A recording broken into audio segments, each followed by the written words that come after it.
going on, Ghost? Hey, Paris.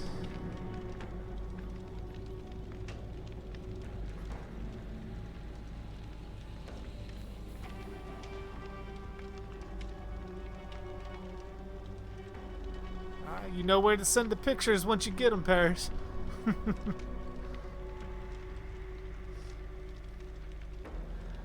Alright.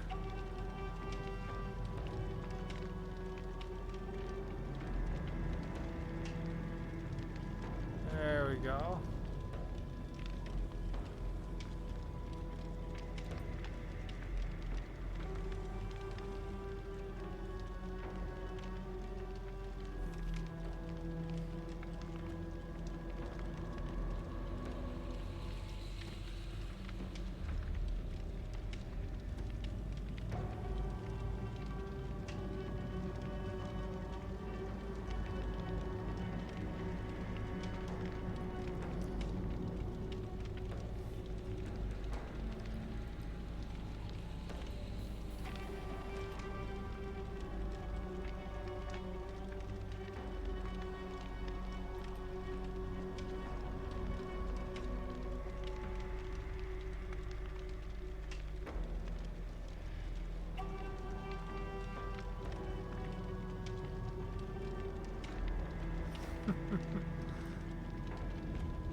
Alright.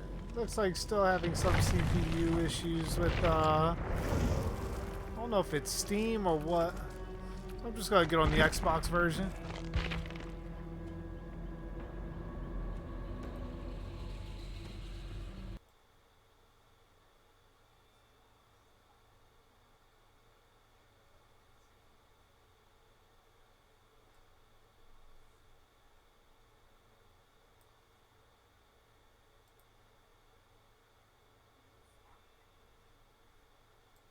Just make sure everything's all good with that.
Yeah, I thought I called a name or reference in there.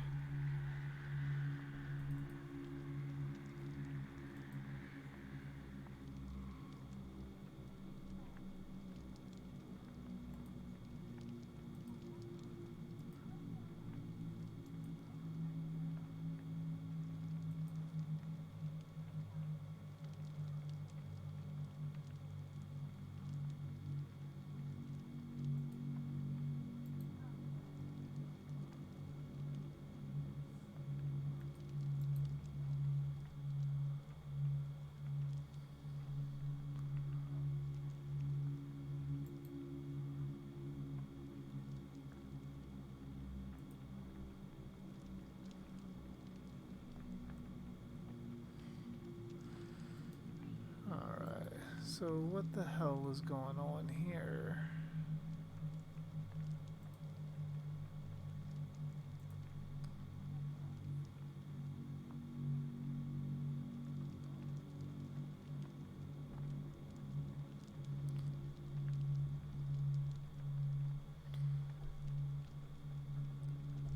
We're all good over here, Weed Lorax.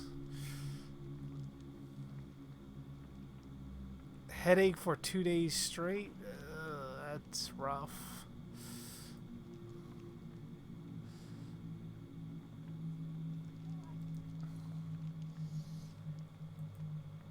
Why is this thing not doing the thing?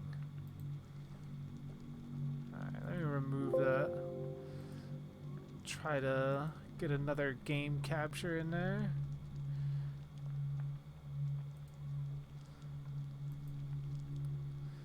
Not sure why it's not popping up with my Xbox.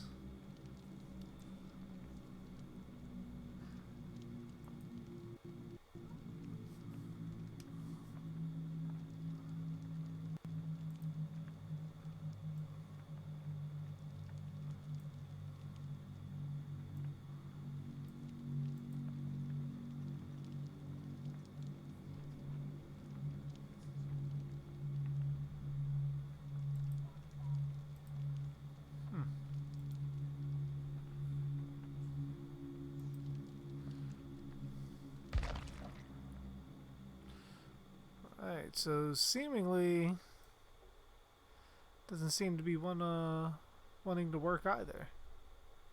This is odd.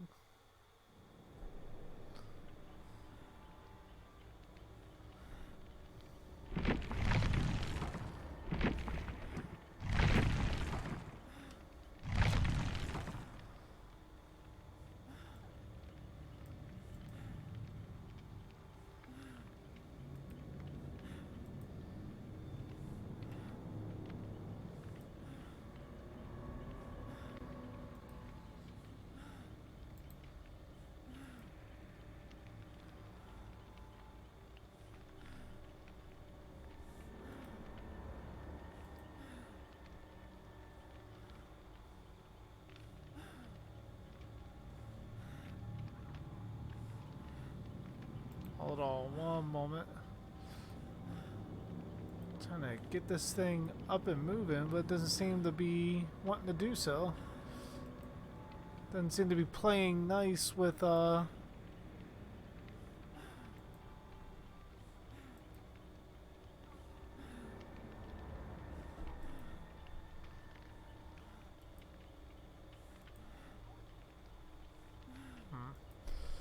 So I guess it's gonna force me to go back to PC. Even though it's eating up the CPU, it's essentially better than nothing.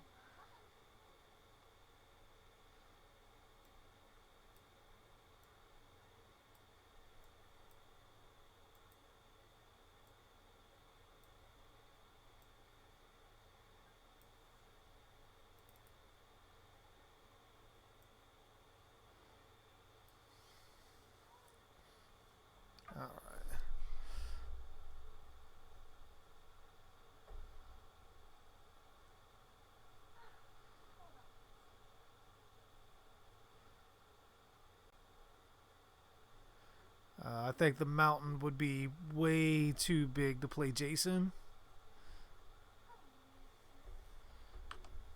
At least from what I'm looking for in Jason. Like, I want him to be big, but not super hulking.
predictions for villains in Phase 4. Likely,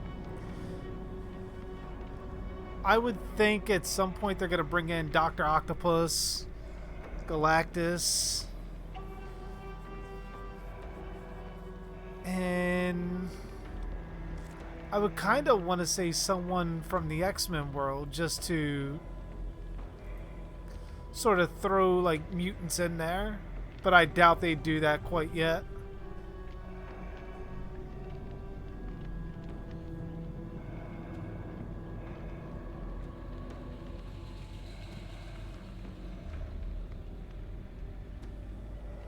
I think Bruce Campbell could do a dramatic part. A lot of people may not take him seriously for it, but I think he could do it.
See if I can't at least try to lower the CPU a bit before jumping into a game.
I don't know.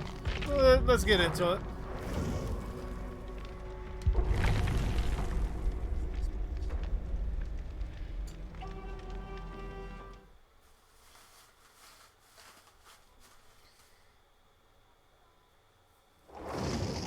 Yeah, the X-Men movies did kind of focus a little too heavily on Logan and Mystique. It's like they kind of put them out there as their cash cows, and then because fans took to them even a little bit, they ultimately just ran with them and shoved them both down everyone's throats.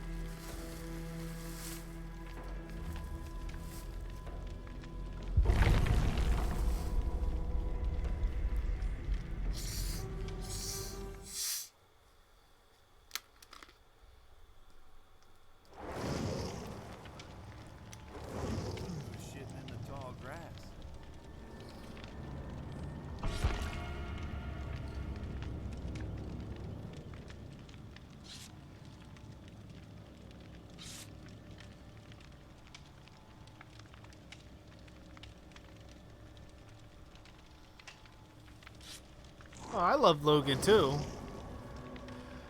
It was just pretty much the way they could have did team films for the X-Men in the same kind of way that they did the Avengers or anything else like that. They probably should have stuck closer to the comics, because then it would have felt more organic when Wolverine did join. But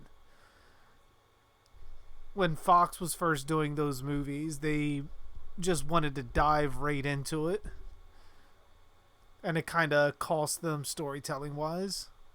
Like, First Class was actually a really good first outing for them. Granted, we didn't get the First Class team from the comics, but got about as close as you could hope.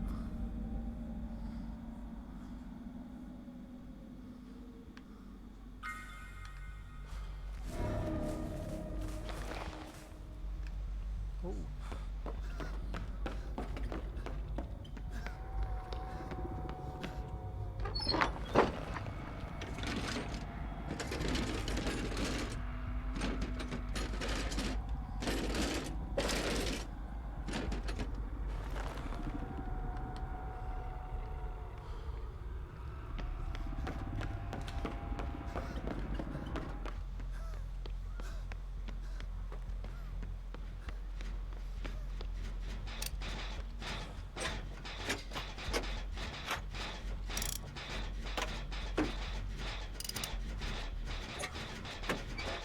So we don't have to worry about him over here.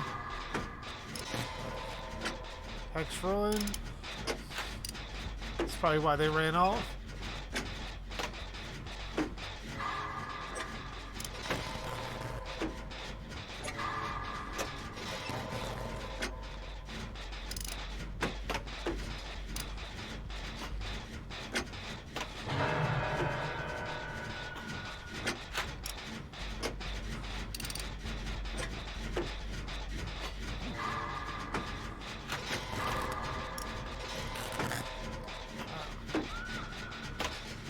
That's not good.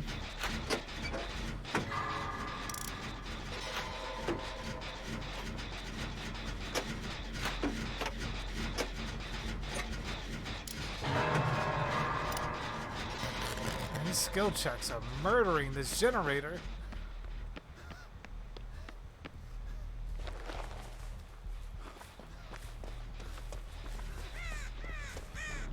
It's a clown.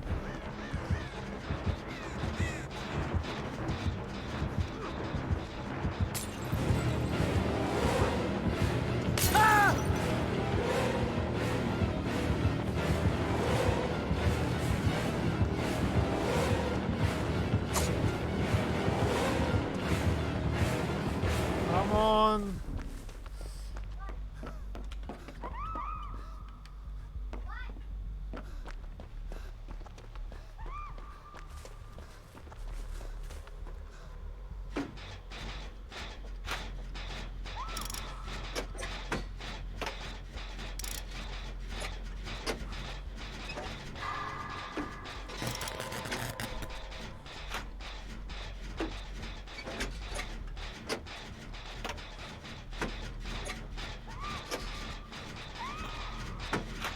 Alright.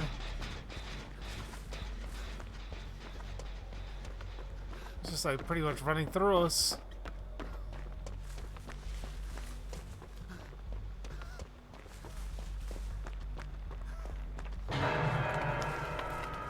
Hopefully you've been recovering.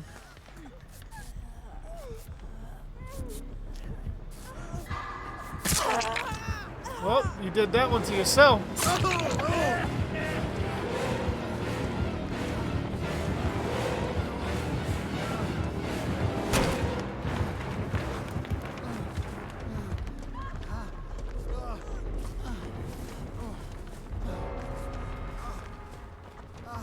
And a disconnect.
Fuck, he saw me.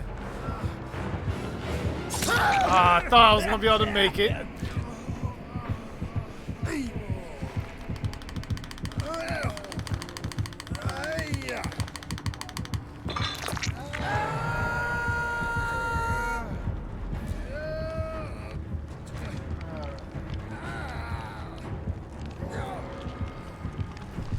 It'd be cool to see Blade and Ghost Rider be redone. Although I heard something about Wesley Snipes wanting to come back as Blade. Possibly integrating the Blade movies into the MCU.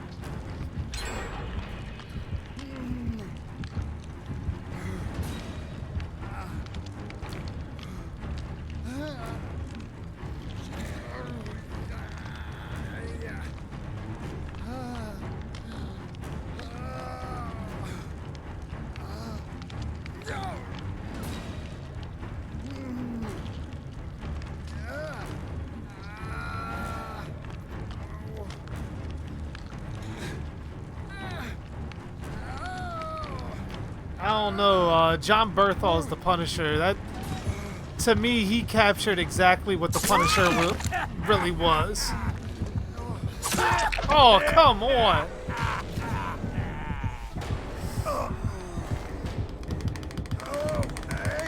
Oh, gosh.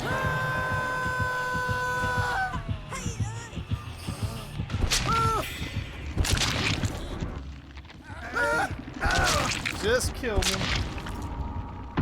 Let it happen.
Yeah, I think it'd be confusing if they end up giving you a completely different person as Daredevil if they did a movie.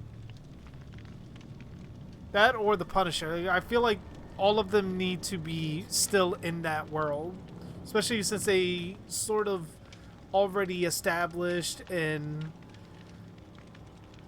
really dive deep into each one of those characters, like Luke Cage, Jessica Jones, and all them.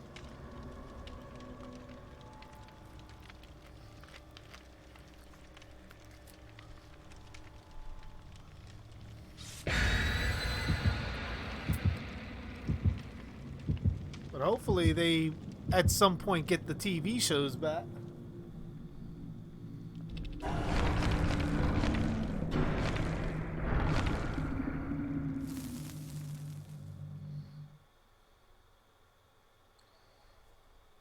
Ty, that might work with a Punisher in a Arkham-style game, locked in a prison, or even not even locked in a prison. You could literally have him go all over New York, sort of like the Spider-Man games. Ooh, use like the Grand Theft Auto kind of engine. Give it the combat system of the Arkham games. Or I wouldn't even give it the combat system of the Arkham games, because mostly the Punisher is known for his arsenal. So I'd take full advantage of that.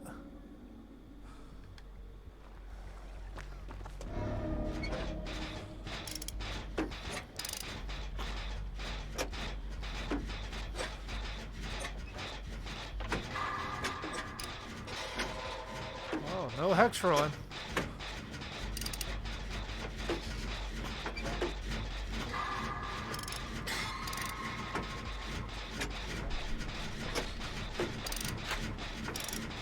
Yeah, I thought Bullseye was going to be in this season, but I was sorely mistaken.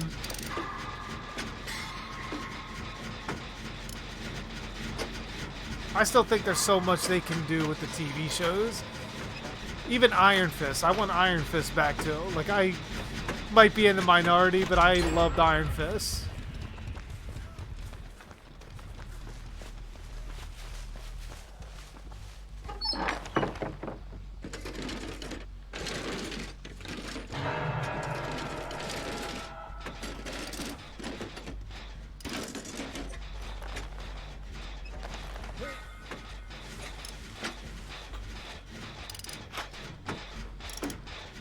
So we know it's the plague.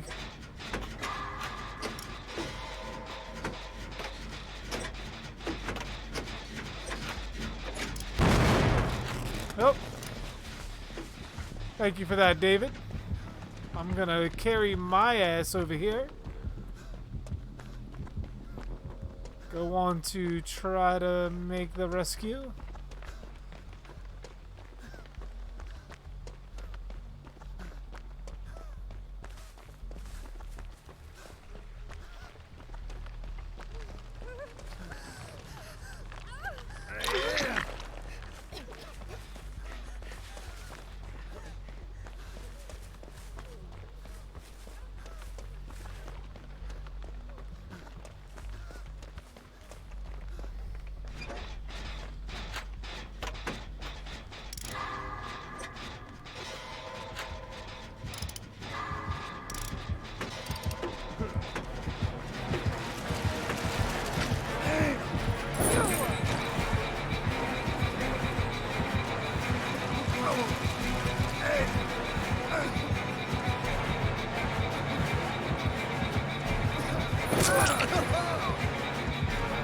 Shit.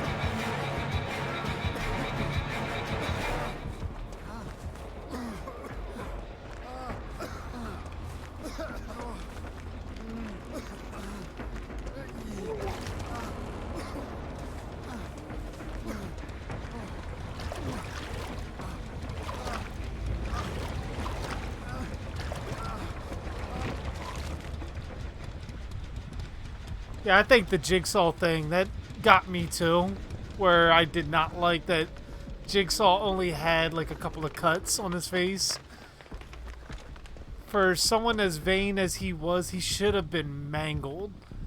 And that should have been a contributing factor to him going completely insane.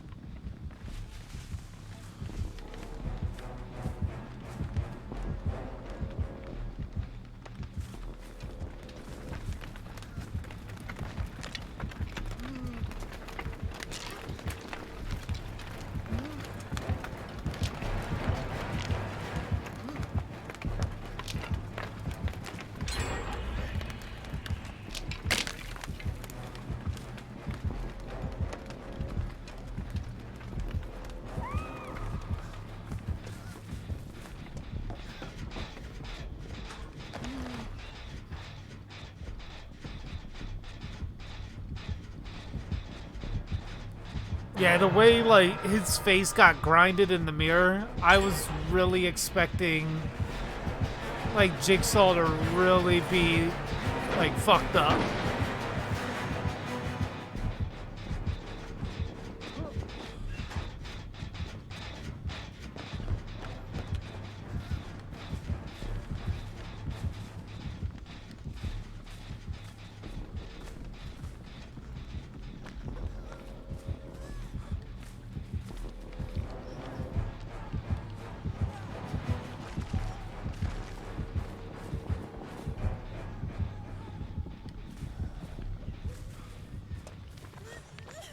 Alright, let's get it.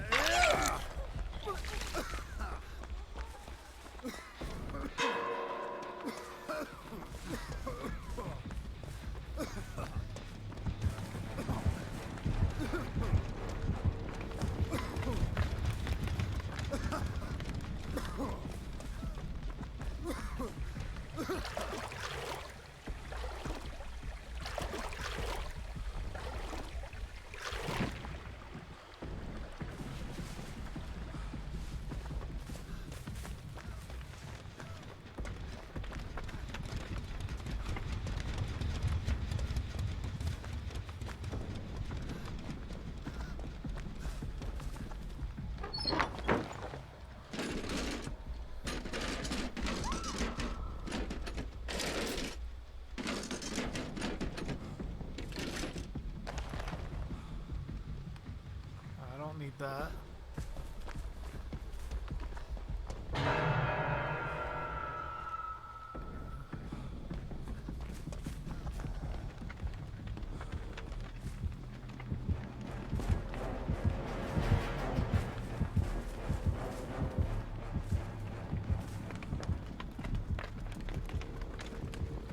Just trying to stay close by.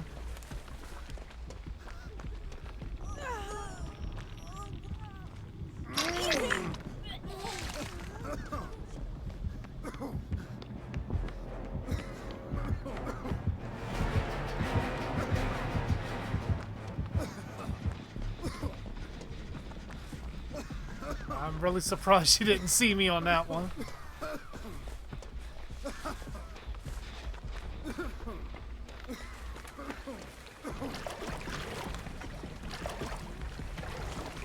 Oh no, you go ahead and take that. I'm good on mine.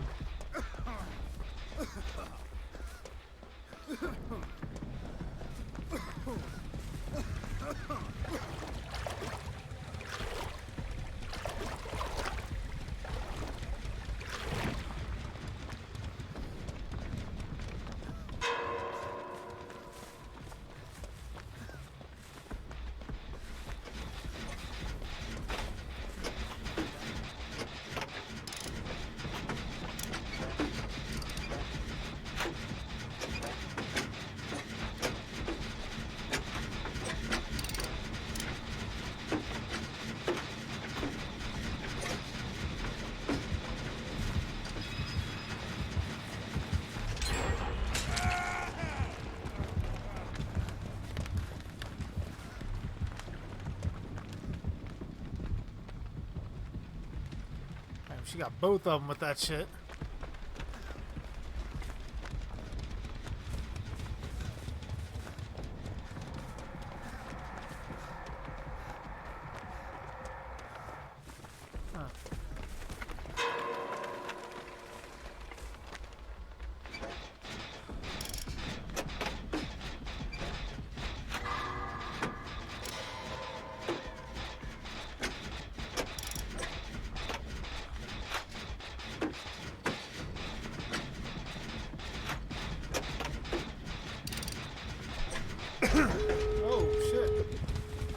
Nice.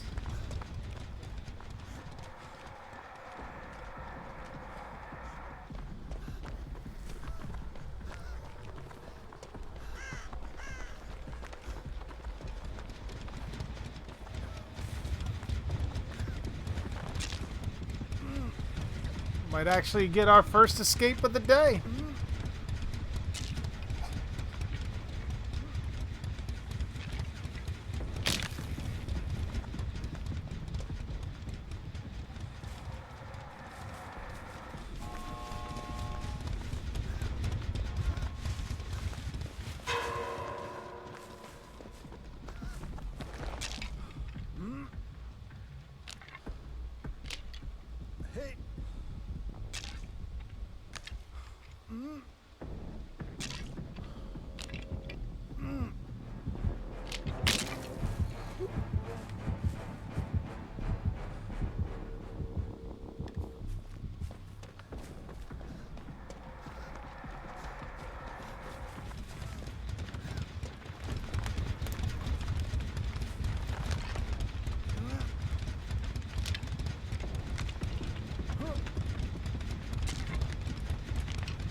Wanted to get all these totems. I know I'm playing with fire, but I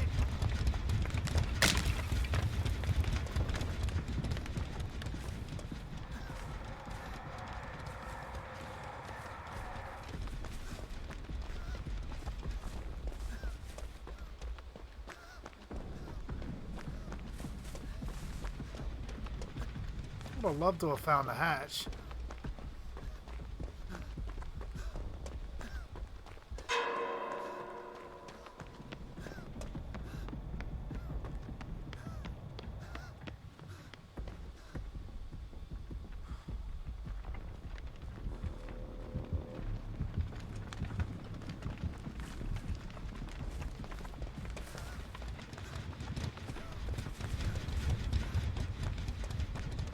Oh well, got the escape with the map.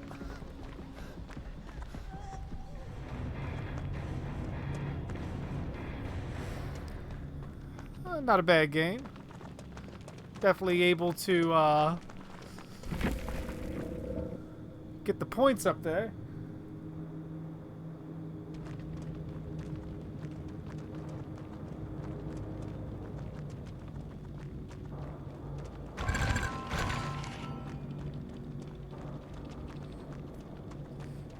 I mean, with me, you put Bruce Campbell in anything, and I'm all for it.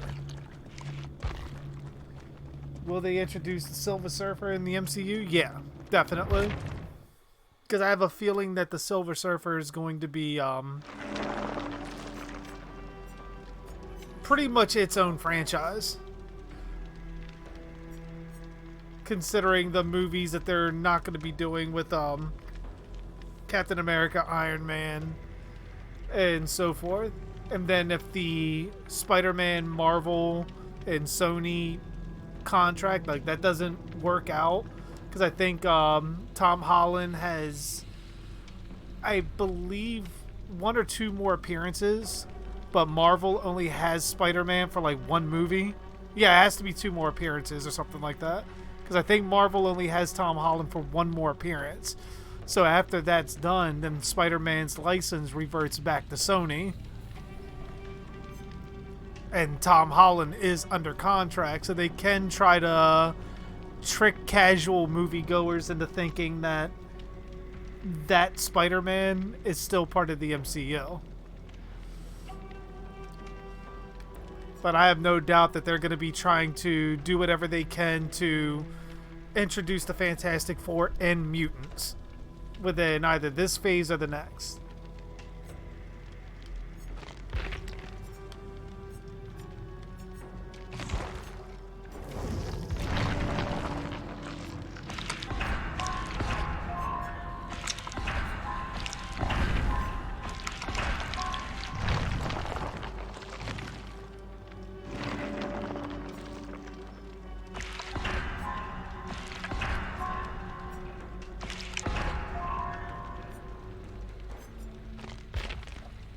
What perks do I even have on her again?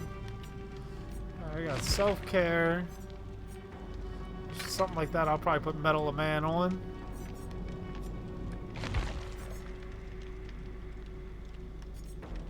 Buckle up.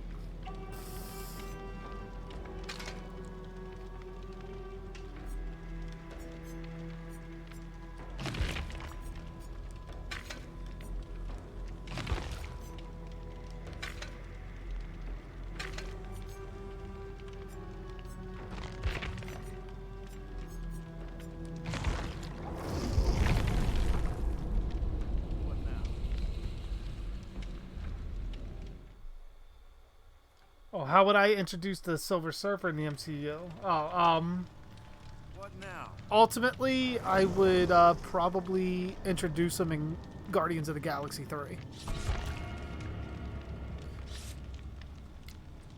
Where pretty much you have now, for those that didn't see Endgame, spoiler, Thor is now with the Guardians. So it would make sense that essentially at some point they would run into the Herald of Galactus and possibly trying to stop him from leading Galactus to another planet for him to consume.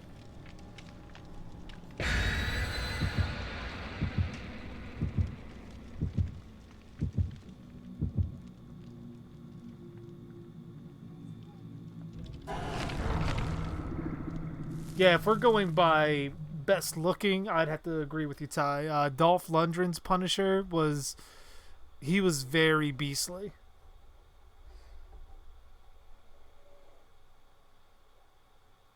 Yeah, I want to see Black Panther fight the Fantastic Four too. It's just now, how do you introduce them? Do you have it where the timeline or multiple timelines now is so screwed up from what happened in Endgame that essentially you create a timeline where instead of the Avengers it's the Fantastic Four, and in another timeline is it the X-Men and not the Avengers?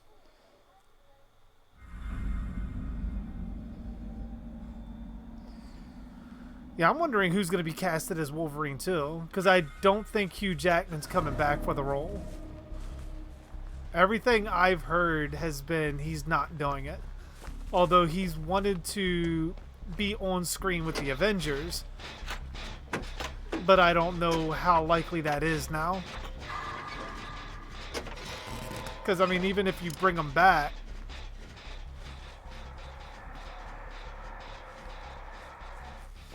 If you bring him back, what is it going to be for one movie?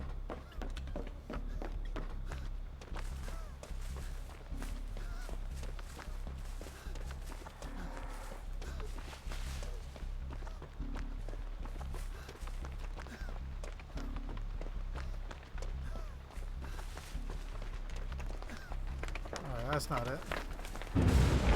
Oh, never mind.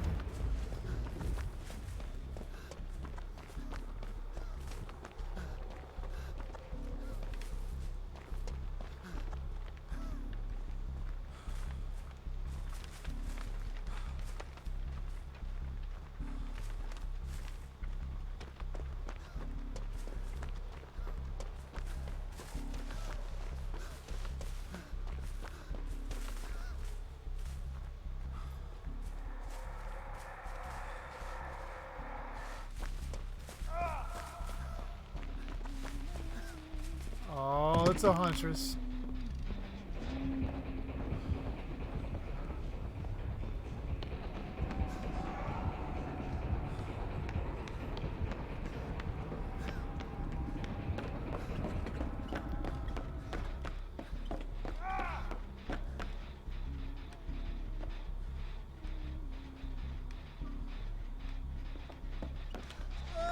Oh.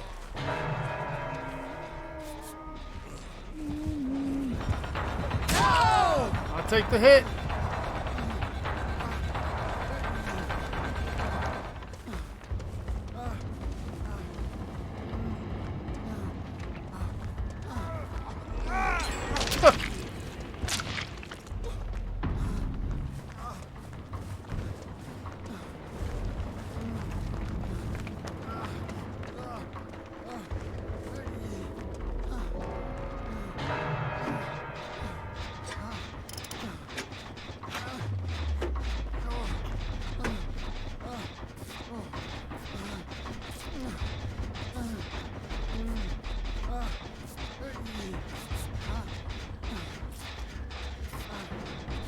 Yeah, Ben Reilly would be really good to see. But I guess that's also the out that if for some reason Sony doesn't re-up their contract with Marvel, or Marvel doesn't re-up their contract with Sony rather, and Tom Holland does show up in, let's say, Venom 2 with Tom Hardy, they could always give it an out.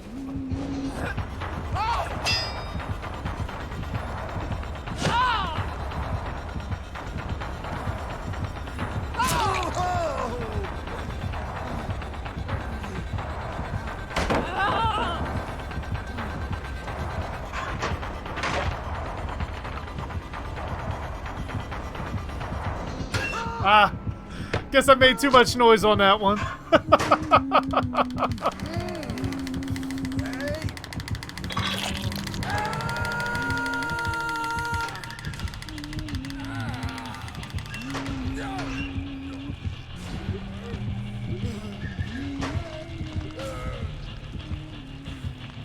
And pretty much. I mean, I went to go save him, Ghost, but he apparently killed himself.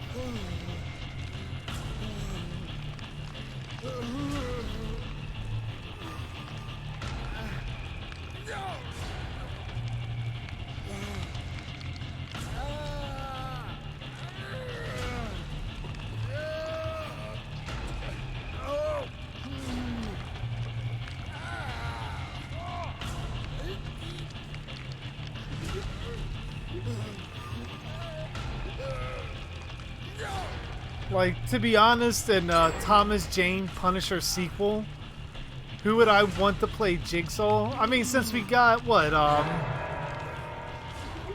John Travolta in the first movie, I'd say fuck it. I'd say give me Nicolas Cage as Jigsaw.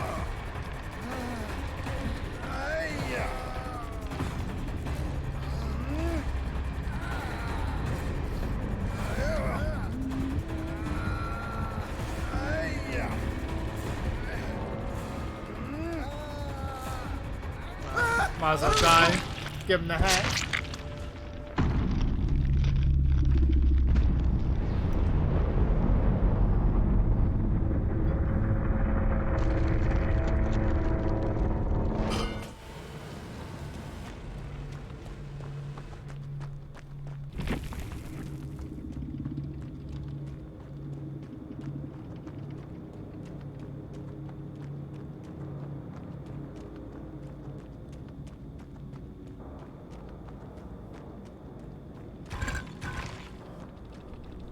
That most certainly would be a face-off reference.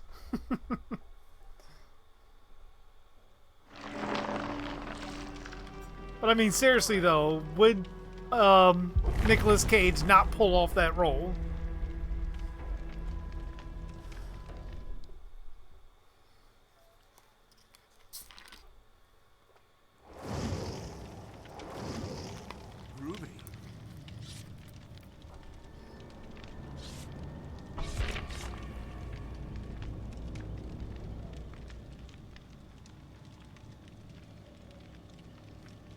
Would Nicolas Cage have done it back in 2008? Oh yeah, definitely.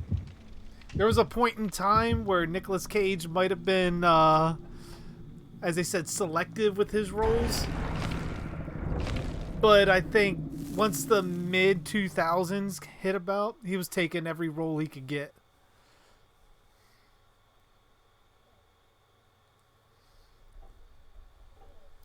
The only other role I would honestly love to see Nicolas Cage play would probably be somewhat similar in my mind with how he would portray it is Two-Face.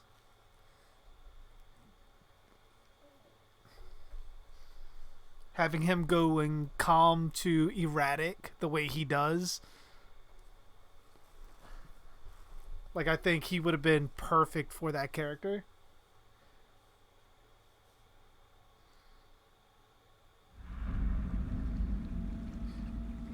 No, I haven't seen that yet, Ghost. I saw the trailer for it, but I never watched the movie.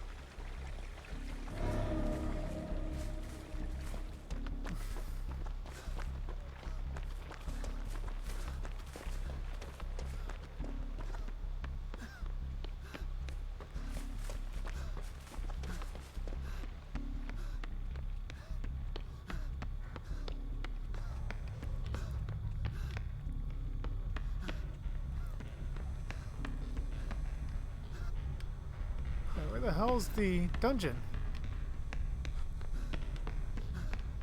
Hey, you're as perplexed as I am.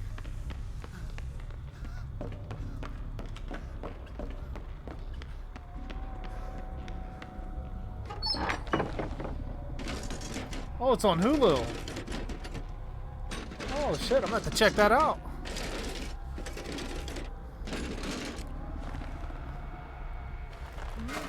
Yeah, I'm still trying to get through the second season of the Chilling Adventures of Sabrina.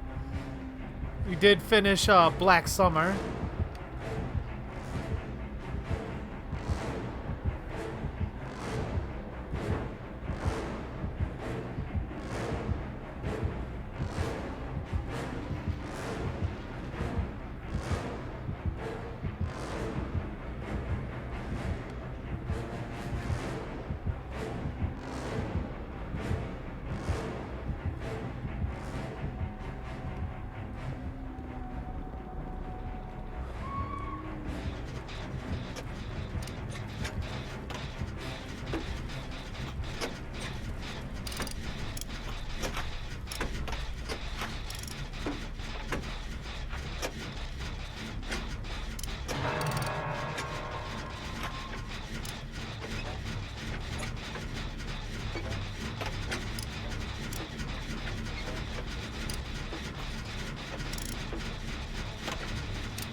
Man, that shit came out of nowhere.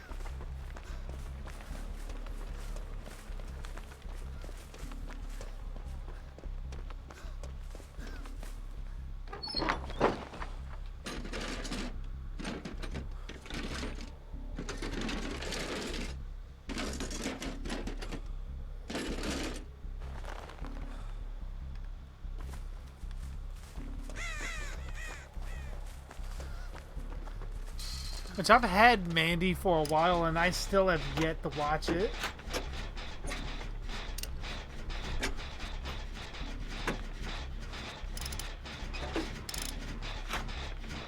It's like one of those movies I've been constantly meaning to check out and just haven't.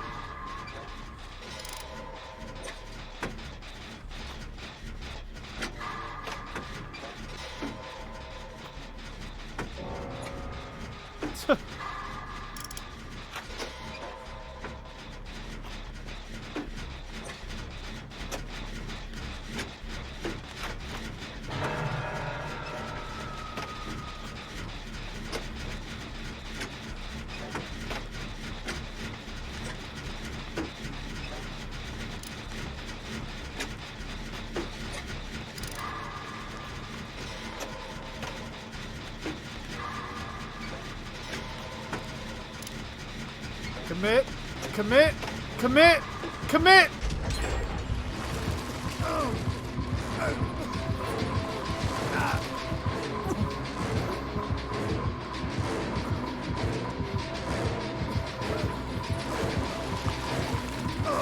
Oh, that was some bullshit. I like teleported right in front of her.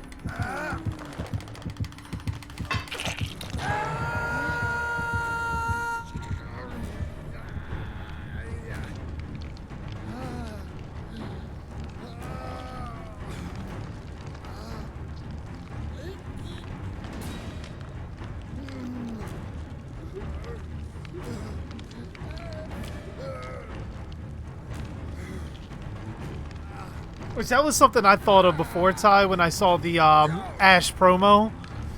And I thought that's kind of where they were going with the DLC that they were adding in.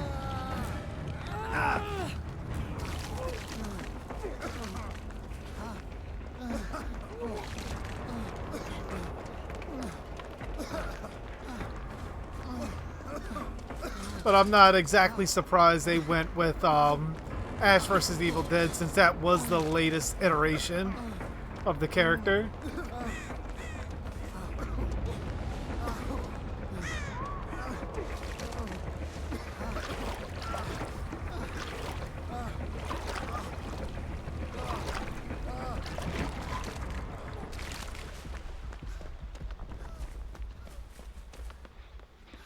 Actually interested in knowing what the hell's in that water to actually cleanse you the way it does. Oh, barbecue and chili, I see. Okay.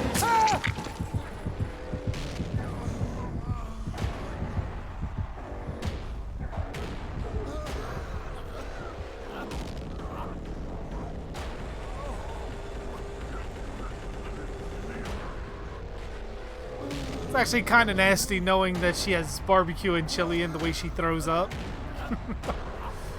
It's like you can almost feel the chunks hitting you in the face.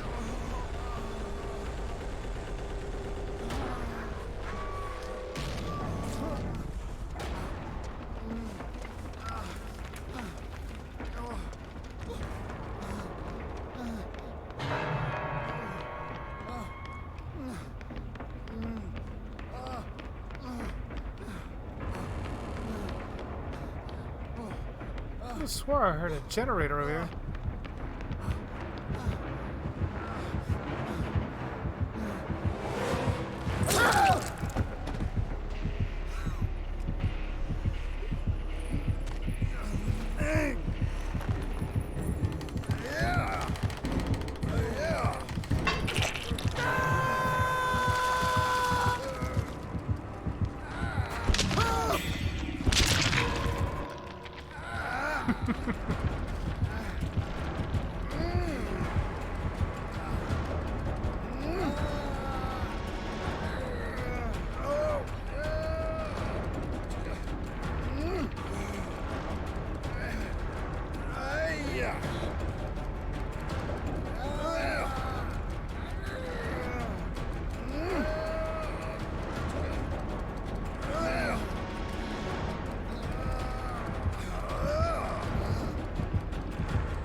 There was no way to save me on that one.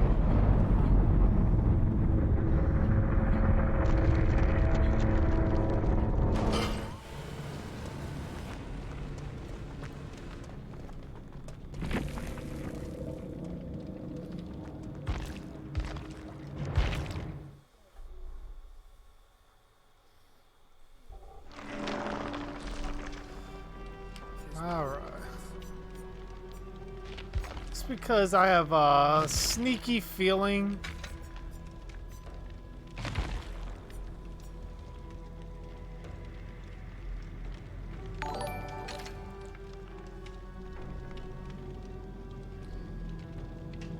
oh, thank you for the follow, Kirsty. I greatly appreciate that. Hope you're enjoying the stream. Well, obviously, since you followed.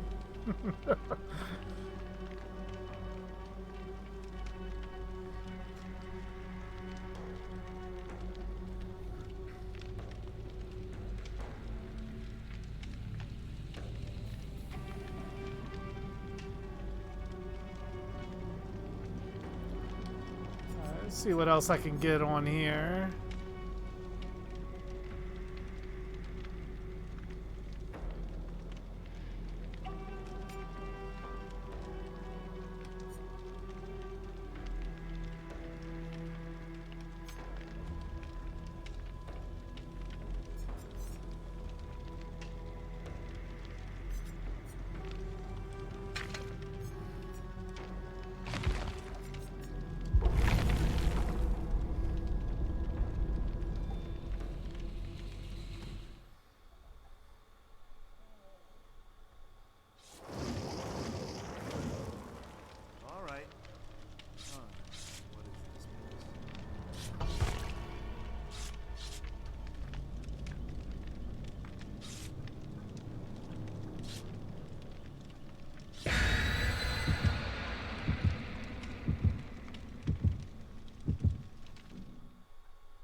I think likely out of those two, The Undertaker would probably make a better Elias.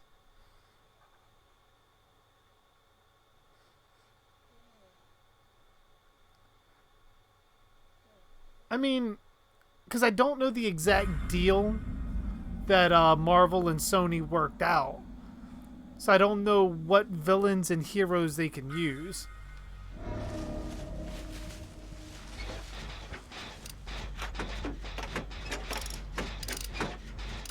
So I'm not 100% sure if they can't use like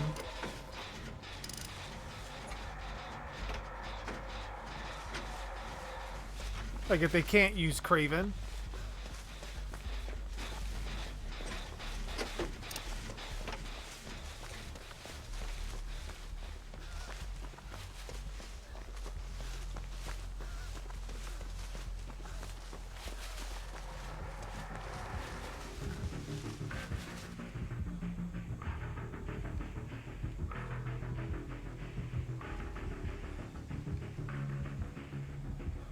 Where are you at? Okay, you're not lit.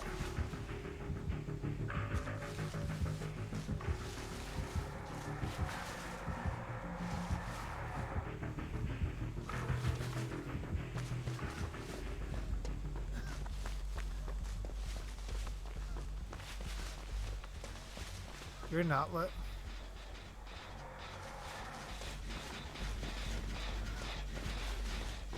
You're not lit. What the fuck?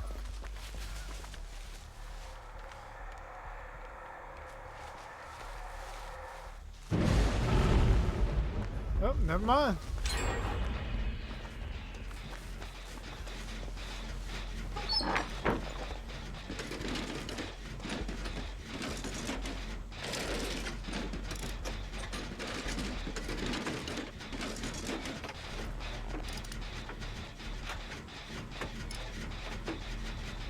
Oh, Angry Grandma passed away?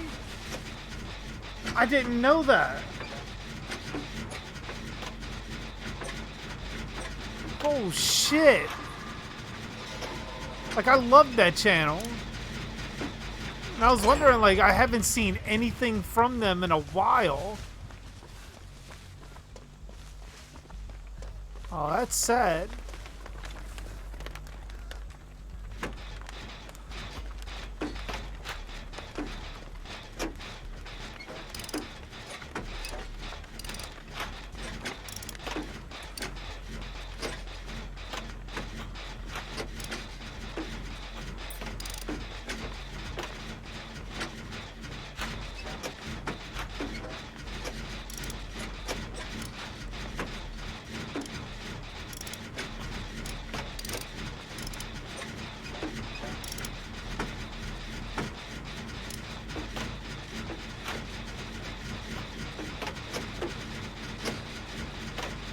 Oh, shit.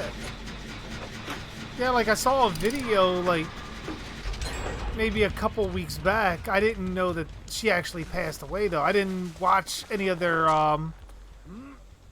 videos for a while. Because I know, like, seemingly they upload sporadically when they were uploading, so I had no idea.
It's like fucking ridiculous. Like, how do you... Like, why would you be toxic to anyone directly after their grandmother, anybody, like, literally just dies? Like, some people are absolutely fucking ridiculous with that shit.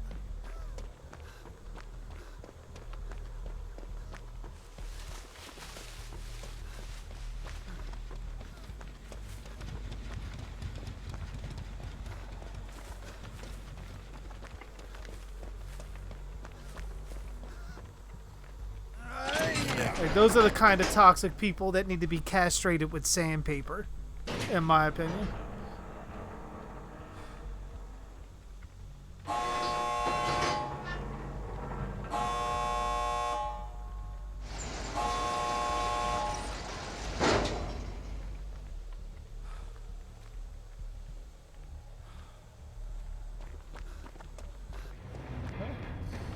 That was easy enough.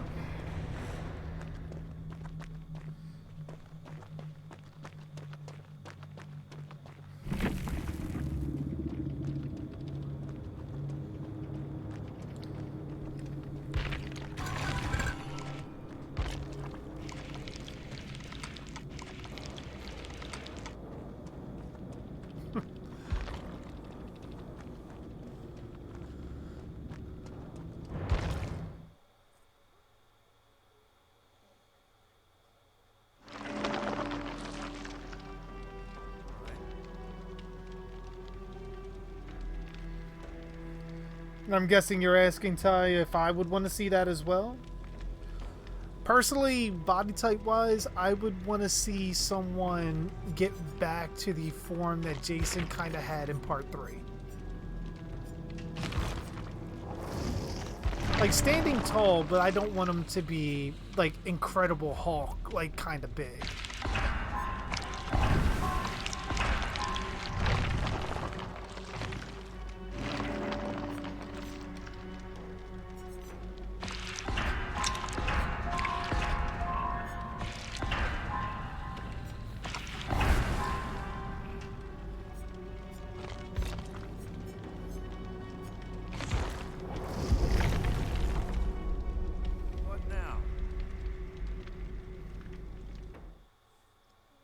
The MCU Outriders versus Xenomorphs. To be honest, if you're going with a Xenomorph kind of nest, I would likely go with the Xenomorphs. Because, I mean, essentially the Xenomorphs are viruses that can decimate entire populations.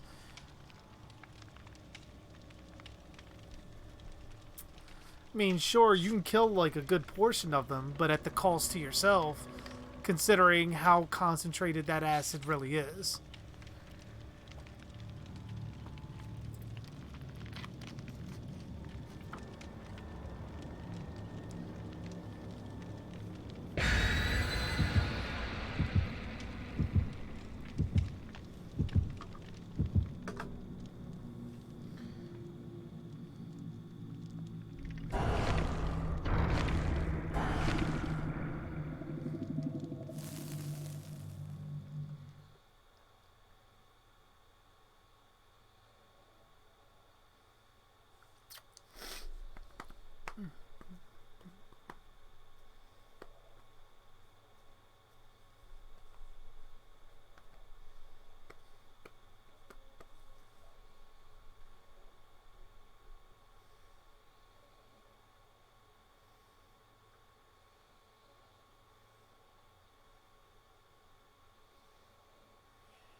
Oh shit, I can't move.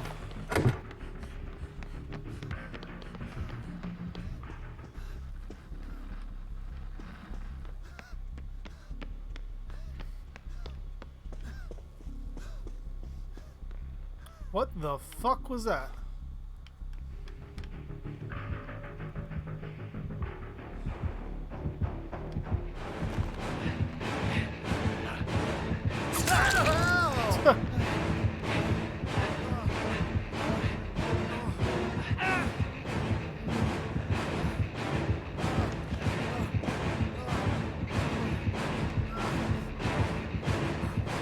What the hell is going on?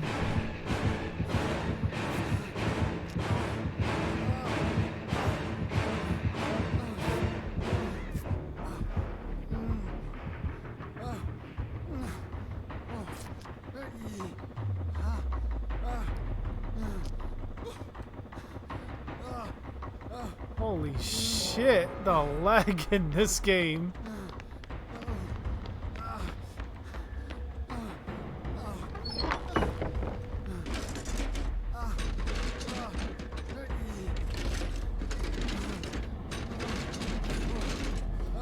It's like literally a 6-second delay on anything. Let's see how the skill checks go.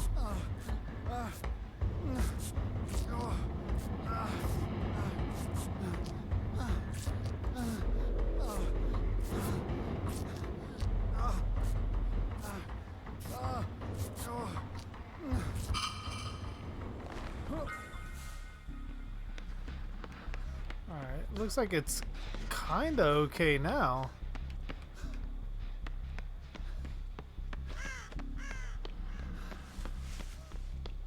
It's like weird.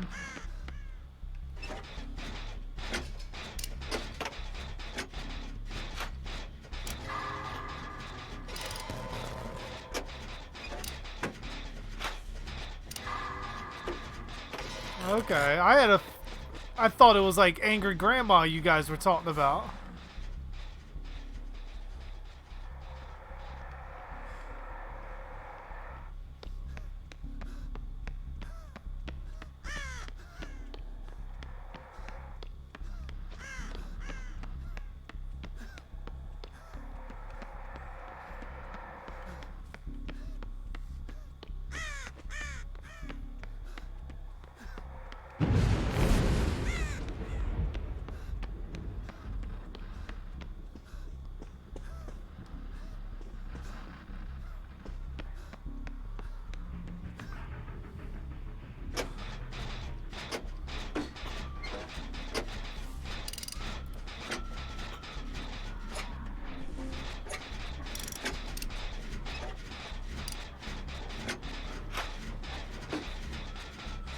Like, very super interested. I'm gonna check out Angry Grandpa while I catch up on the Angry Grandma videos.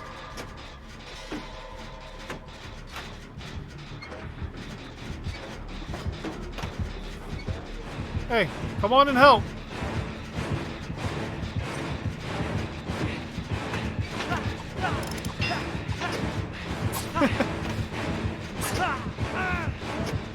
Well, I can give him a thumbs up emoji.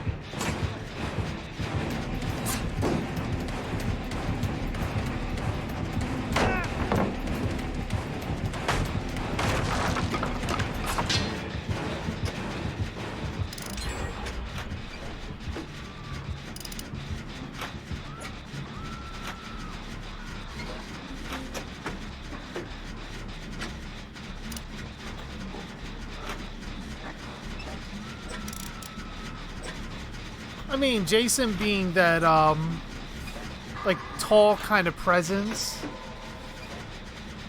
like, that definitely works in his favor. Which, I mean, I don't necessarily have a problem with height. My issue would be girth.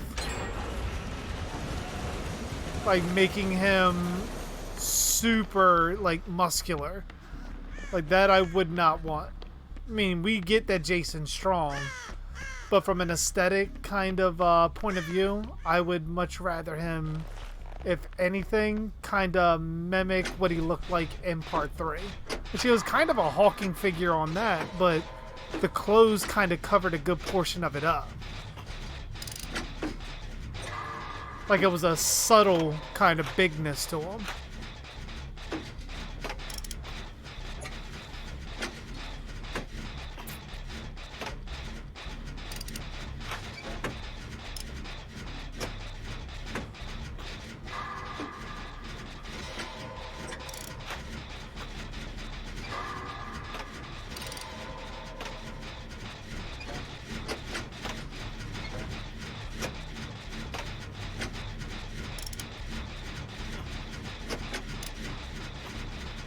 I mean, kind of, because Kane isn't super muscular, like I said.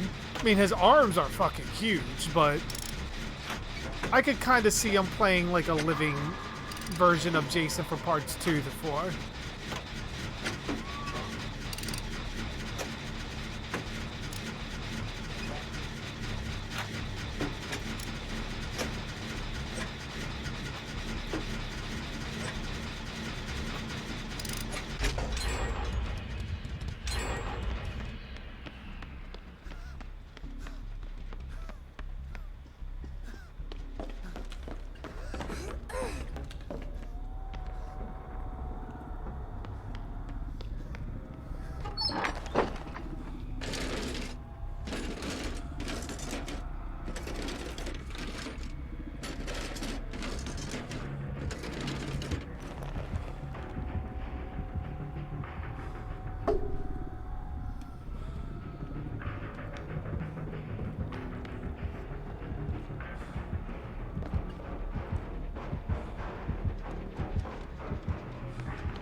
Mix of Ted White, Derek Mears, and Kane Hodder. I mean, that would be pretty much as perfect of a Jason as you can possibly get.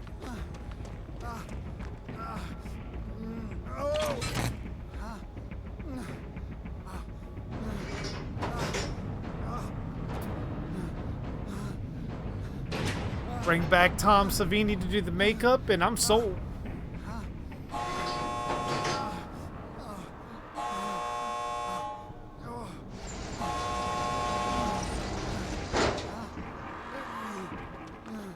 I'm gonna go ahead and just skate.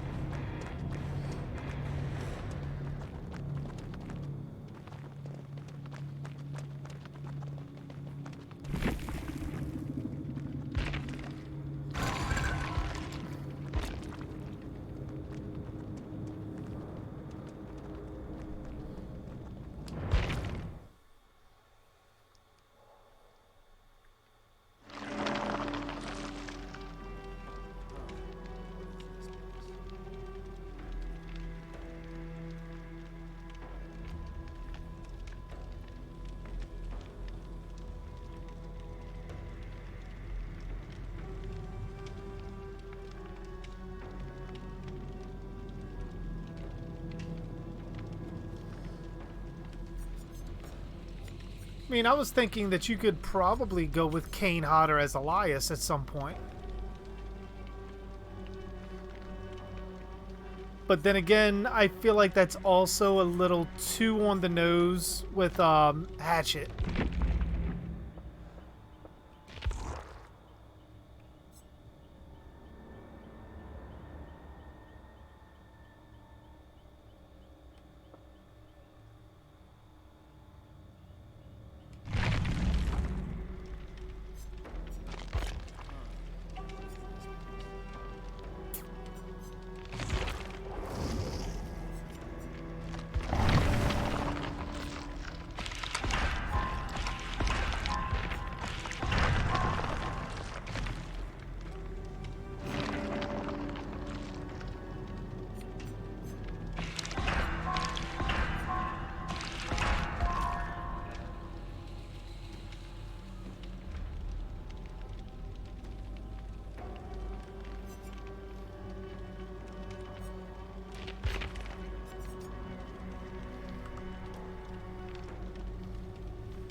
Like, how would I design Jason for Friday the 13th Part 13? Well, it would kind of depend on the storyline I'm going for. Now, if we're going full on my script, or if I was to write the script based on one of my stories, I would have done it where, again, it goes back to my video I did last year where we go back to the end of part 7 where Jason's under the lake. Could be part 6, part 7, because he's under the lake in both iterations. But in my mind, I have it coming into play after part 7, where Jason's clothes are all tattered. He initially looks like he did in part 7, just a little bit more decayed from the water, like in the wildlife in the water eating away at his flesh while he's been under there all this time. And then pretty much after that particular movie, because I would have everything play out like I had in that video, where he wakes up in the water, the one girl who's being abused by her boyfriend and everyone else takes all of her friends up there to kill them, and her hatred and everything she's feeling is what resurrects Jason. And because of the reputation that Camp Crystal Lake has, the boyfriend, or I can't remember if I wrote it as the boyfriend or one of the other friends, dress up as Jason in order to scare everyone else. Now, once Jason wakes up, if you remember in part 7, his clothes are completely tattered. He's practically naked with messed up boots on. His mask has been split in half and is gone. But when he wakes up, the first victim he finds, as a callback to Shelley in part 3, is the guy that has the clothes and the mask on. So Jason kills them, takes their clothes and mask, and as another callback to part 3, someone sees Jason wearing the clothes and the mask and thinks that it's the person that they came up to the campgrounds with. Now, at this point in time, if you know the abuser and the abused, then you know what's going to happen. You know the girl is systematically trying to kill every person up there. But at the same time, Jason is too. So you know at this point in time, you have two killers doing what they do. And at the end of the movie is where the girl and Jason finally come together. And she feels a connection to him. And with that, Jason kills her, completely eradicating any hopes of a connection that she might have, and drags her body back to the dilapidated ruins of his shack. After all of these decades, bringing her body back there, resetting up the shack, and setting up for the next movie, which pretty much I thought of in my head. I wanted to do a video on, but I'm just gonna let it go right here. The way I kind of wanted to further the films from there was we go 10 years into the future at that point. Jason has once again been resurrected, living in the shack, and has not been disturbed since that time. With that, when you get a look at Jason in the sequel for there, you actually see that he has healed from a lot of the wounds that he was inflicted from parts 4, 6, and 7. I wouldn't say he inflicted any wounds in the other movie because likely nobody would have really have harmed him. So the way I would do it is Jason is starting to regenerate all of the dead flesh that is on him. Like it's starting to come back to life. And I would work the death curse in sort of a way that Jason is the Avatar. And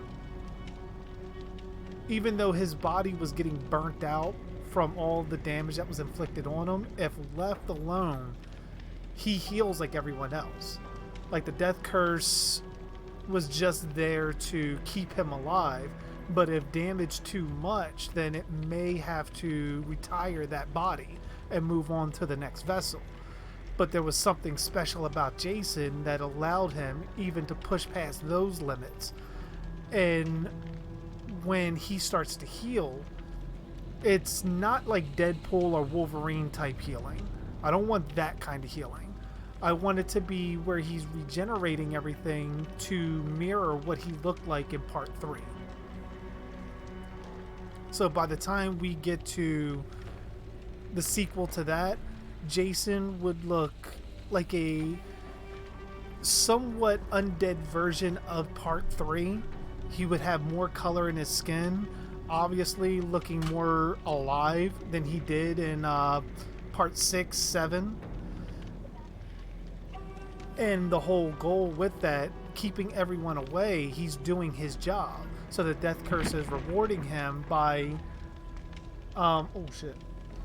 The Death Curse is rewarding him by restoring his life.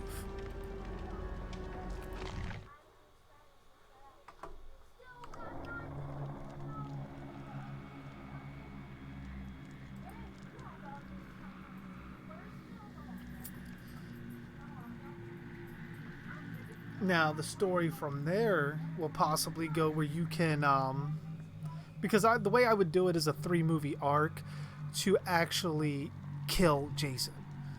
So the movie after my sequel would end up being where Jason is now healed. Camp Crystal Lake has been abandoned for a long time, and it's 10 years after the events of the girl taking her friends up to the campgrounds and all of them disappearing. Now, the next one would be about a semi-healed Jason hunting for Pamela's body to be reunited with her. Constantly patrolling all of the campgrounds from Packanack to the Jarvis residence, Higgins Haven, Camp Crystal Lake, and possibly some other locations. Might even see Pinehurst again. Always searching for Pamela's body, because I would assume that the bodies at the shack, along with Pamela's head, the machete, her sweater, her clothes, all of that would be taken as evidence or likely buried.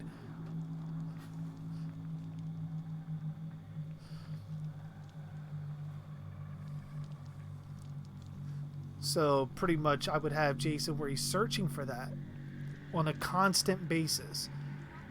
And any people that he finds trespassing on those grounds, he takes out. Because in this point in time now, the way I always looked at Jason is he looks at any of the trespassers from there on out as people that's trying to interrupt him reuniting with Pamela. So the movie would be them diving a little bit more into the Death Curse lore, not just with Jason, but with other possible killers that may have been before him, or people that were inflicted with the Death Curse before Jason. And there should be some kind of pattern of loved ones. Like if you look at, what is it, Badlands, with the Native American who his wife and baby were killed, and he was undoubtedly affected by the Death Curse of that land. So much so that he mirrored Jason when dragging the bodies of his, I think he took the bodies of his wife and child with him to the lake. I forget. I have it in the video on my channel, but essentially that's what I would want to do. And where Tommy Jarvis would come back into play is where he realizes chaining Jason to the bottom of the lake did nothing. It was actually he needs Pamela's body to present to Jason, so that way he can go into the lake and both of them can rest in peace. But Jason's body alone going into the lake isn't enough to fully kill him. So then, the last movie that I would do is Tommy trying to accomplish just that. And then at the end, we see Jason and Pamela reuniting, maybe their spirits leaving Camp Crystal Lake, where you see a kid version of Jason and a young version of Pamela walking away and fading away, ending Jason's story with the death curse. Then the next time you have another movie, you can have another tragedy, like another boy drowning in the lake, or another, not even drowning in the lake, because as we saw with Badlands, nobody drowned there. It was just some really bad guys did some really bad things to an innocent family, and the Native American father that found his family completely decimated went full Jason mode on all of them and took out all of them by himself, taking gunshots to the face. I think he took a little bit more damage elsewhere with that. But long story short, I would want Jason to begin healing, to look very, with every sequel from here on out, healing to getting back to the form that he was in either part 3 or 4. Giving him that visual and showing that he is healing. Now, the thing is, if you have him fully heal, then I would take away his invulnerability. Like, that's the caveat to it. Like, as long as Jason is undead, he's impervious to bullets, being stabbed, everything. But the moment he fully heals, then pretty much the mystical part of that death curse that kept him alive for him to heal is now gone. He's now very susceptible to weapons or anything that they can throw at him, just to give the survivors some kind of chance. And pretty much the last movie, you could have it where Jason is now once again undead, or you can keep him alive. It's one way or the other. And the whole goal is to reunite Jason with Pamela. That's been the goal all along. Like, he's been wanting Pamela back. The reason why it didn't work before is because he just had her head. He needed the entire body, and he couldn't get it. And then it's pretty much the whole thing where Jason and Pamela get buried together, and they forever rest in peace after that, ending the Voorhees saga. And then we move on to the next one, where you actually don't even need a secondary tragedy, because you already got one. You can always bring back Roy Burns, an undead Roy Burns, to now be the avatar of the Death Curse. Like, the question is, would it be the same thing that he would need Joey's body to rest in peace, or is his death curse fueled by something else? That would be the thing.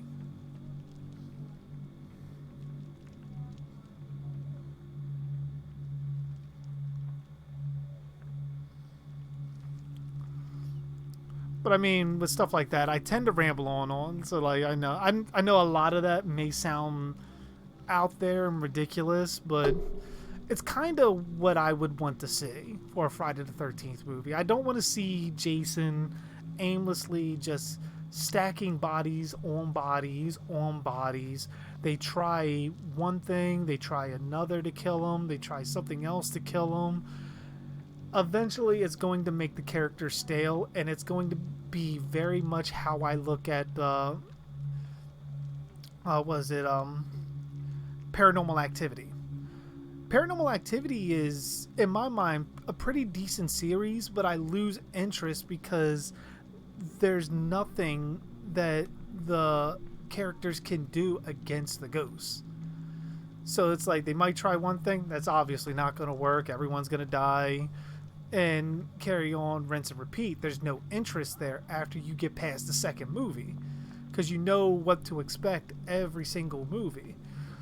But with Jason, I kind of wanted to give him where he's dangerous, he is stacking bodies, but it's for a purpose, and there is a definite way to end his story.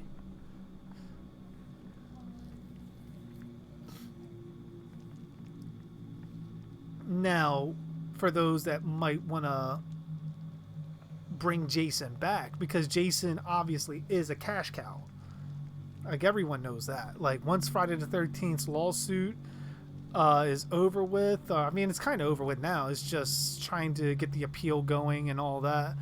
Once we get past all of that and we get to a point where Friday the 13th films can come out, everyone's going to want Jason. It's the reason why in the remake or reboot that we only really saw Jason as the killer and not Pamela, not making it a complete remake. The way I would go about it if they ever brought Jason back is disinterring their graves and possibly moving Jason away from Pamela. And then it would be the whole thing where Pamela's body is lost, and that brings back Jason as the avatar, now not only of the death curse, but possibly even Savini Jason.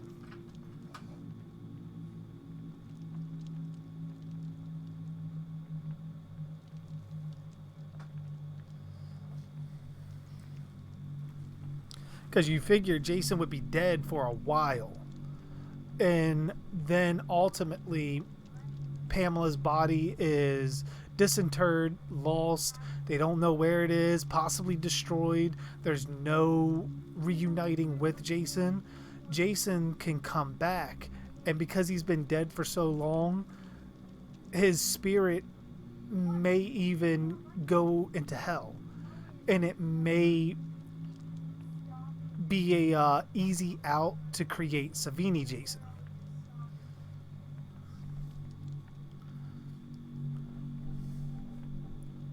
Because I mean, with what Pamela did and what Jason did, being avatars of the death curse, I'm fairly certain in any kind of afterlife they'd likely be in hell. So pretty much once Pamela's spirit is ripped away from Jason, she'll be lost to him again in limbo. Jason would likely search all of hell for Pamela and begin his same conquest that he did in Camp Crystal Lake, just now in hell. And pretty much that brings him across the devil, where he would kill the devil, become the new Lord of Hell, taking the devil's trident and thus creating Savini Jason.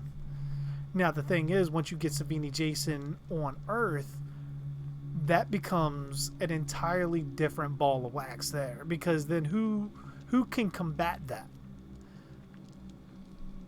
And at that point, we're so far beyond the pale from what the original Friday the 13th was, that now we may get into ridiculous territory if not careful.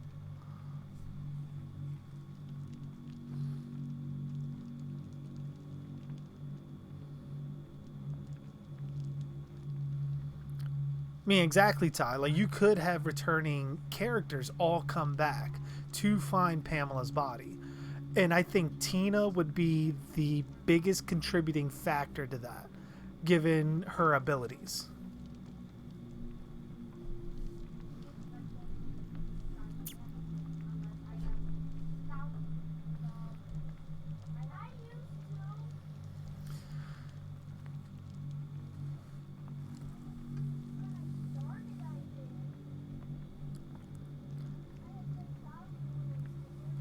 I'm glad you like it, Ghost. Like, that's my thing. Like, I don't want the series to just do a sequel because it's an easy cash grab, considering how cheap you can make these movies and what you get on the return, and what can we do different with Jason.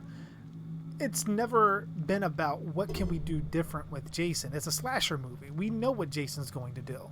We don't need him in a different setting. We don't need him added any kind of real mystical powers that should be far beyond his power set. We just need Jason, and we need the story to line up correctly. And we need, for lack of a better word, endgame for Jason.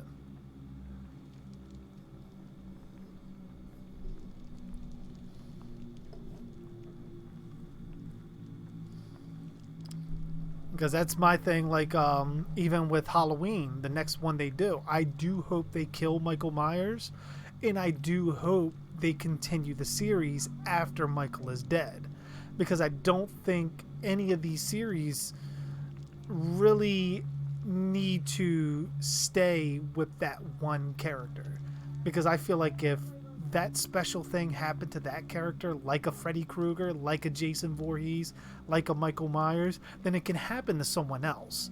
And it could probably have happened to someone before them. So let's tell that story now.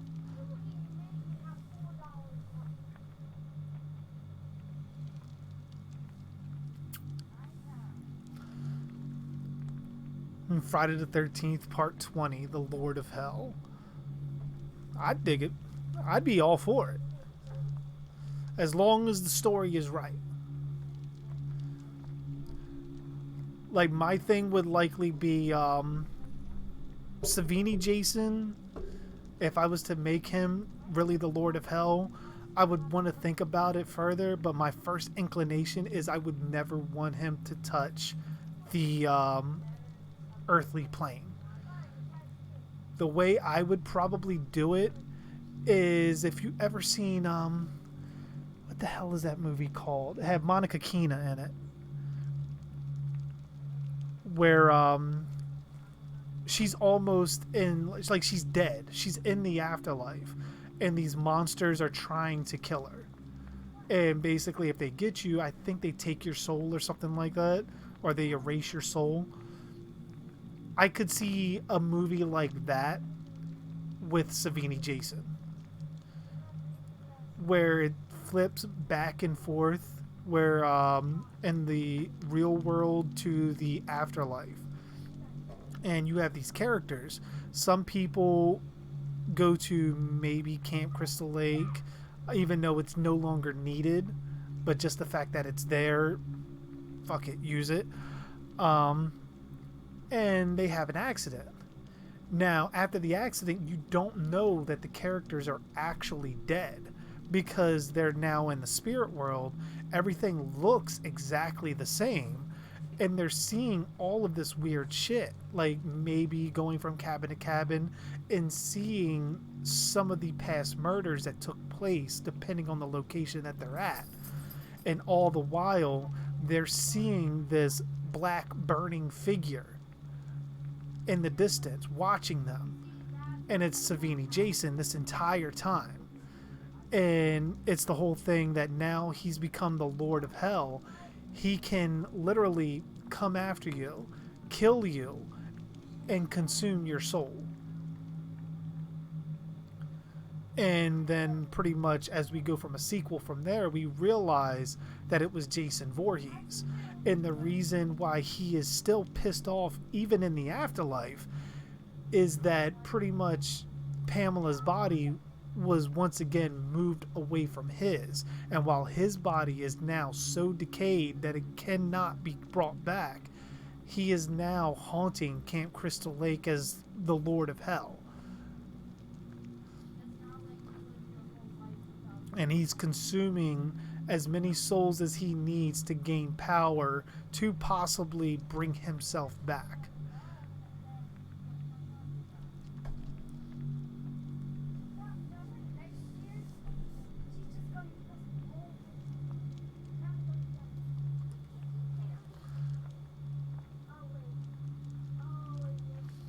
Oh man, if you could do that, Ty, I'd be all for it. Like, I would love to contribute something to the Friday the 13th series and actually see it be used in any kind of way.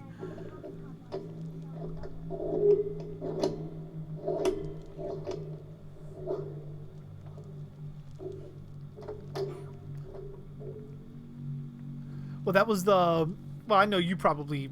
Well, not probably. I know you actually seen my video a while back, Ghost, so you know...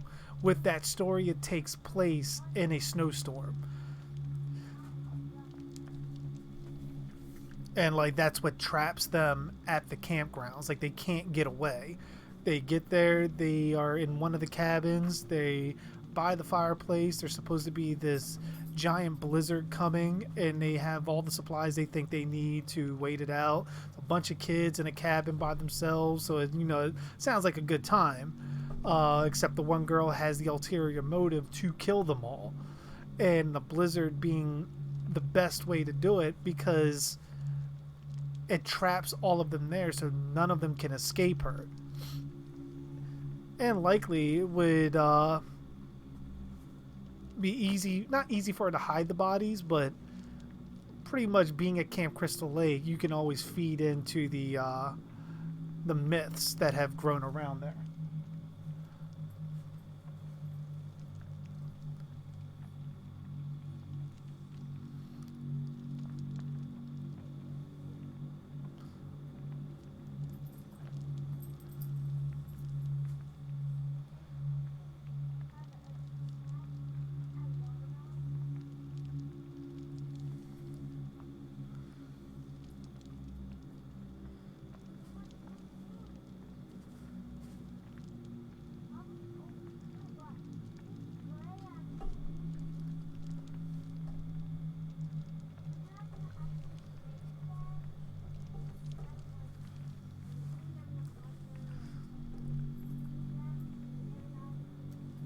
Like, the one thing I just envision Ghost is once Jason gets going in that story in the snow and just splattering blood everywhere, not in a Ronnie Yu kind of way, because I would want it to be more realistic than that. I would want, or what I would envision is a Friday the 13th that goes back to what it once was, where it prided itself on its special effects and looking as real as possible. To hell with the critics, to hell with the MPAA, just do what you got to do. And in this day and age, you can do that, and you can release a director's cut and get your actual vision on screen with no problem. Like, I'd be all for that.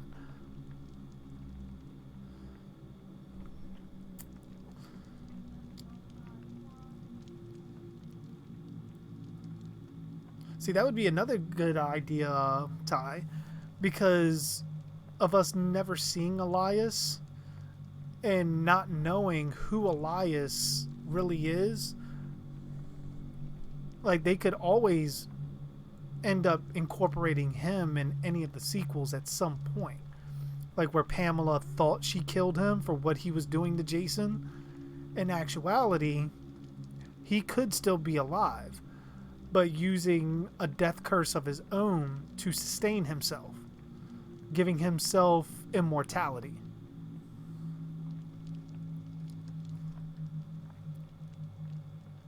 So then once you get Jason out of the way, then you bring in Elias, and everyone thinks it's Jason, and then he can carry on the series if you want, if you don't want to go the Roy Burns route, or just a completely new killer route. My guess is most studios would likely want to go the Elias route just because of the Voorhees name.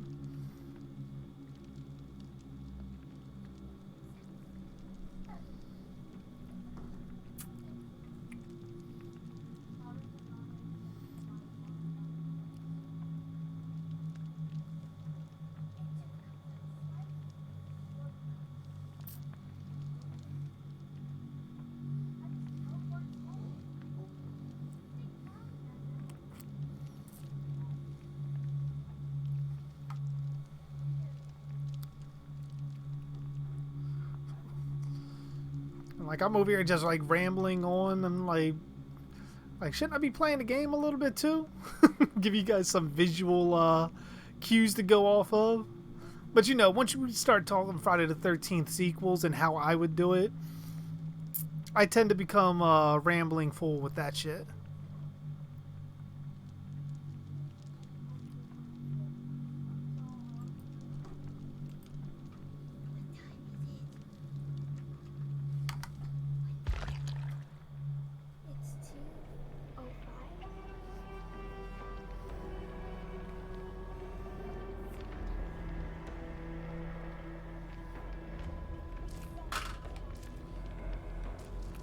Daily rituals do I got?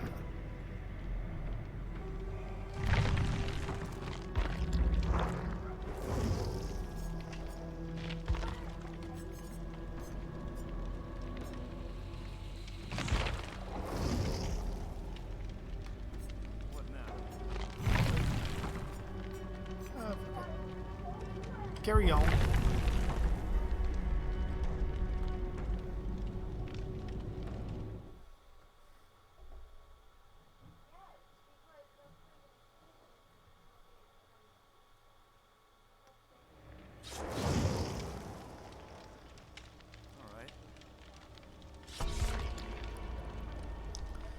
Get me one last good game in before I go eat some food and then probably watch some movies.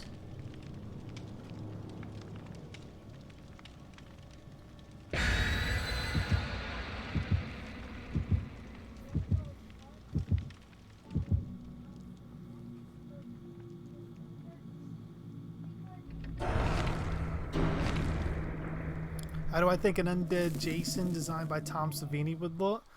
Probably similar to his work in Day of the Dead. Like maybe like a zombie from there, but with a little bit more of a intimidating look in his facial features, and still based off his original design from the first film.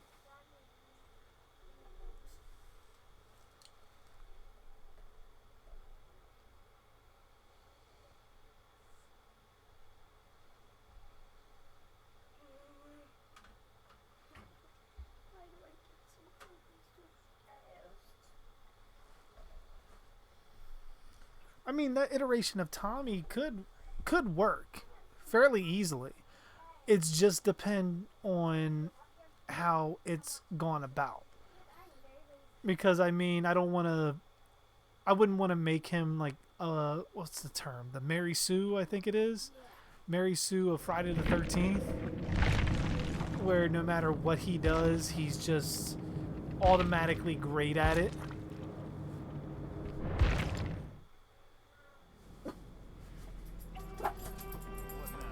Like, if he's going to be the action star that you want, I would want it to be a natural progression. Abby, Bud's calling you.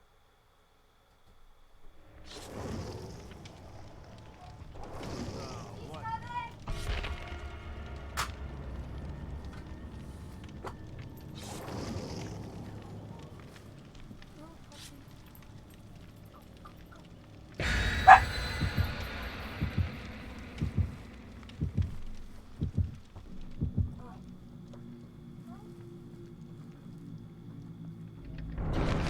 So I think that would be the caveat I would have with it. If we make Tommy an action hero type, then we got to kill him off in the script. That would be my only stipulation with going with that.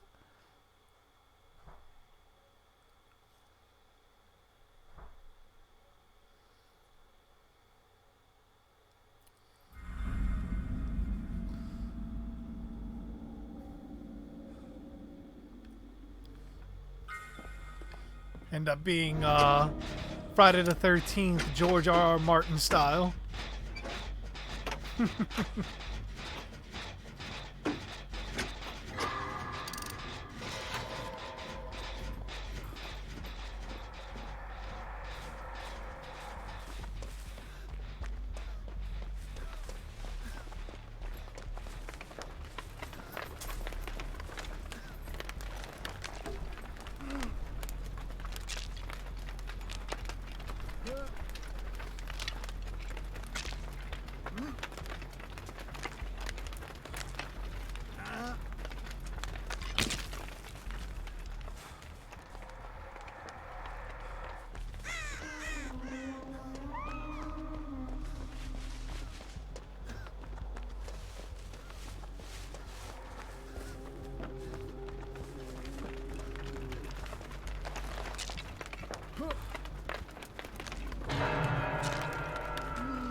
Like this thing only shows you like a totem or two.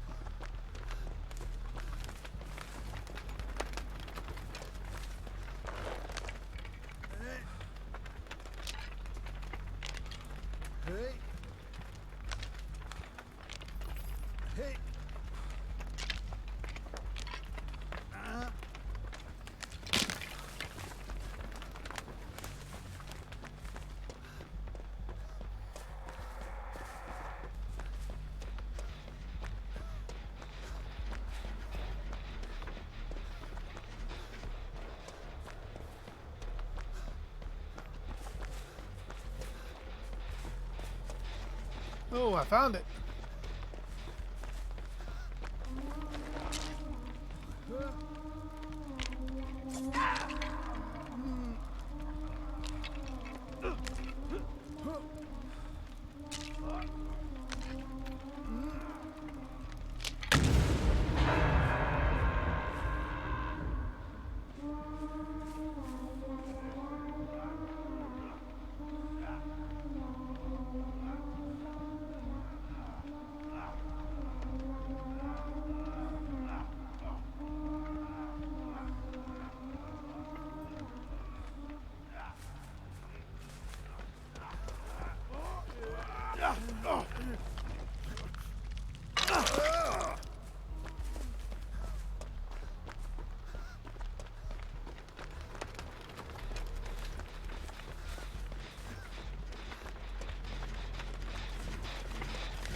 Freddy didn't see nothing.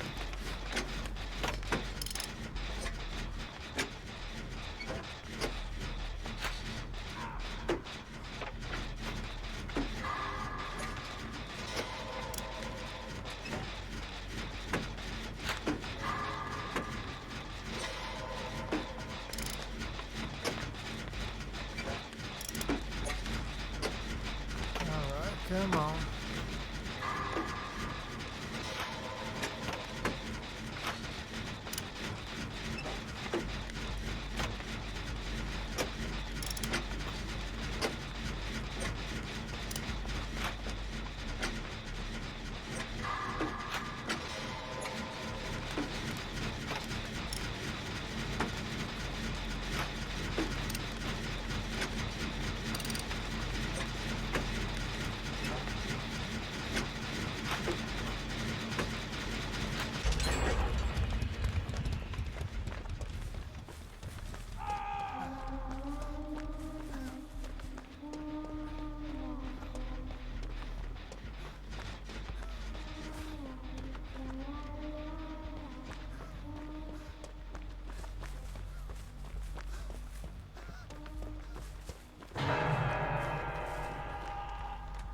Oh shit.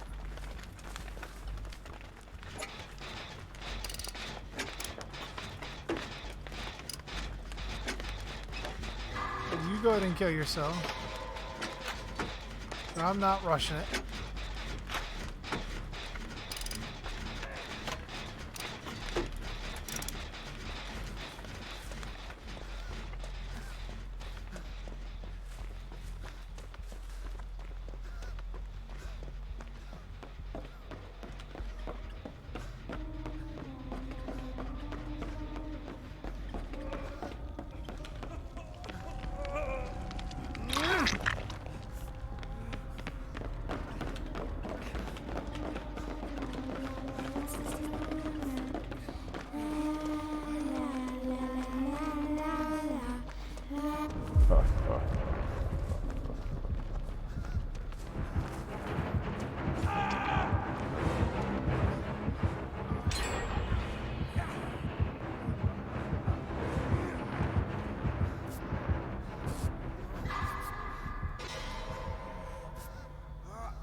Alright, so he's pretty much AFK. So fuck that guy.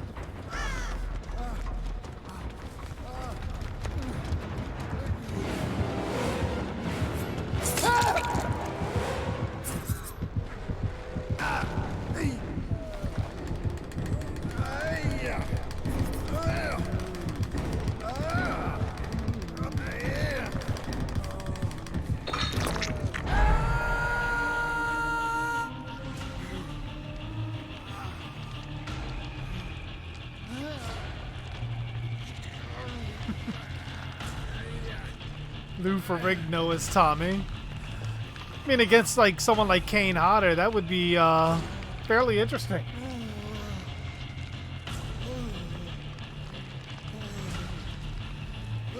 Yeah, I felt like Bucky should have became Cap too. Like, I think they missed a big opportunity on that. Can you imagine his metal arm having the red, white, and blue paint job?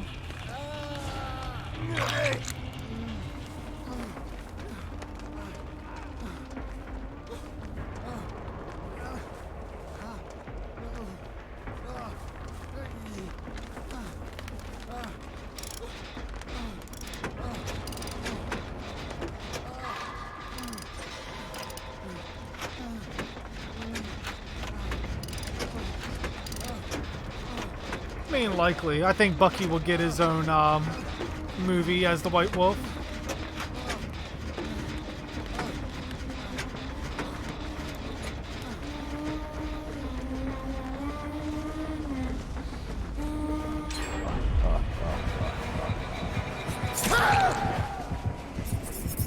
I didn't realize Freddy was on my ass like that.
Leave me be!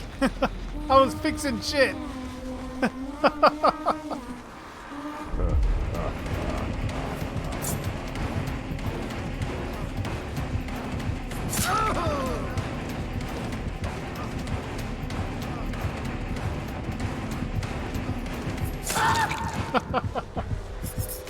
Even I didn't know where the hell I was on that one.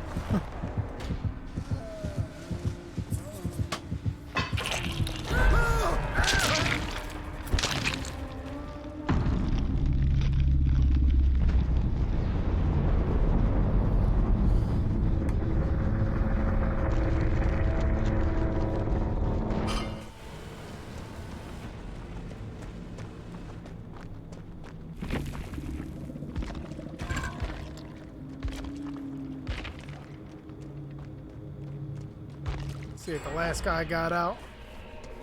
Oh, I hear it.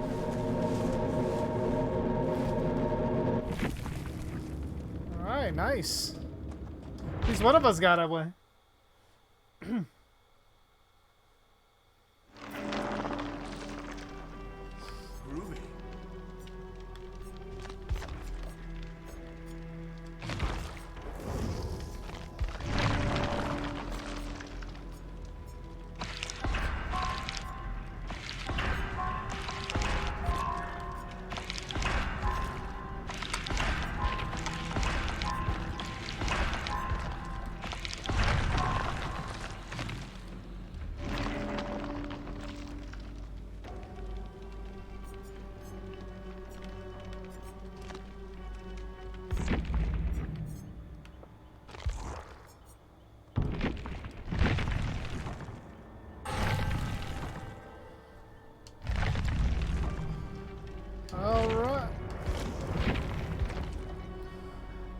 Alright guys, that's gonna do it for me. I'm getting rather hungry, so I'm gonna go ahead and hop off here.